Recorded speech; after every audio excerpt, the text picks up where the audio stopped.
Videos देखने के लिए सब्सक्राइब करें जनसत्ता.com, बेल आइकन दबाकर पाएं लेटेस्ट नोटिफिकेशंस। जनसत्ता पर आपका स्वागत है। मैं हूं आपके साथ अंशिका सारडा। बॉलीवुड के वेटरन एक्टर ऋषि कपूर आज दुनिया को अलविदा कह गए। हाल ही में उन्हें तबीयत बिगड़ने के बाद अस्पताल में भर्ती करवाया गया था। ऋषि कपूर का जाना बॉलीवुड के लिए एक बड़ा झटका है। वहीं उनके फैंस को तो इस बात पर यकीन ही नहीं हो रहा है कि ऋषि अब इस दुनिया में नहीं रहे। ऋषि कपूर को अपने बिंदास बोल के लिए जाना जाता था। सोशल मीडिया पर भी वो काफी एक्टिव रहा करते थे और हर मुद्दे पर बेबाकी से अपने विचार रखा करते थे। बेबाक अंदाज वाले ऋषि कपूर से जुड़े किस्से तो कई हैं, लेकिन एक किस्सा उन्होंने खुद बताया था जब उन्होंने अंडरवर्ल्ड डॉन दाऊद इब्राहिम को मुंबई वापस आने के लिए कह दिया था। क्या था वो किस्सा, आइए जानते हैं। दरअसल बात साल 1988 की है। ऋषि के दीवाने उन दिनों दुनिया के हर कोने में थे। एक शो के सिलसिले में ऋषि दुबई गए, जहां उनके साथ आर.डी. बर्मन और आशा भोसले जैसे कलाकार भी थे। तभी एयरपोर्ट पर ही उनके पास एक व्यक्ति फोन लेकर आया और उसने ऋषि से कहा कि भाई आपसे बात करना चाहते हैं। जब ऋषि ने फोन पर बात की तो पता चला कि फोन पर अंडरवर्ल्ड डॉन दाऊद इब्राहिम था। ऋषि ने बताया कि दाऊद ने उन्हें फोन पर कहा कि मैं तुमसे मिलना चाहता हूँ, मुझसे मिलने मेरे घर आ सकते हो।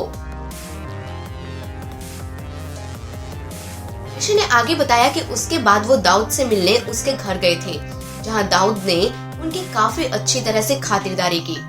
इसके अलावा दाऊद ने उनकी फिल्मों की भी तारीफ करते हुए कहा कि मैं तुम्हारी फिल्में देखता हूँ, अच्छा काम करते हो तुम। ऋषि ने ये सारी बातें इंडिया टीवी को दिए गए एक इंटरव्यू में बताई। इस इंटरव्यू के दौरान ऋषि ने ये भी बताया कि जब मैंने दाऊद इब्राहिम से वापस मुंबई आने के लिए कहा तो उन्होंने जवाब दिया कि मैं मुंबई लौटकर नहीं आ सकता, क्योंकि मुझे ना ही इंसाफ मिलेगा और ना ही मैं जेल के बाहर रह पाएगा, वहाँ मेरा कत्ल कर देंगे।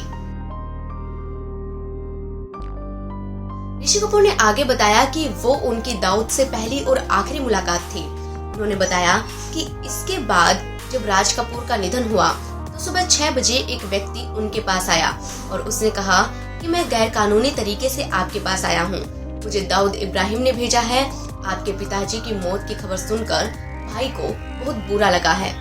ऋषि ने बताया कि इसके बाद फिर ना कभी दाऊद का फोन आया और ना ही कभी उनकी अंडरवर्ल्ड डॉन दाऊद इब्राहिम से मुलाकात हुई।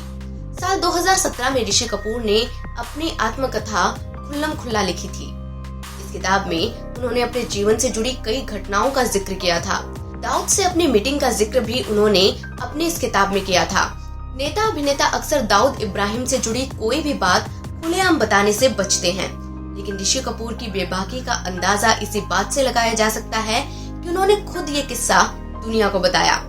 ऋषि कपूर अब इस दुनिया में नहीं रहे, लेकिन उनकी यादें हमेशा उनके फैंस के बीच जिंदा रहेंगी। हम ऋषि कपूर को श्रद्धांजलि देते हैं।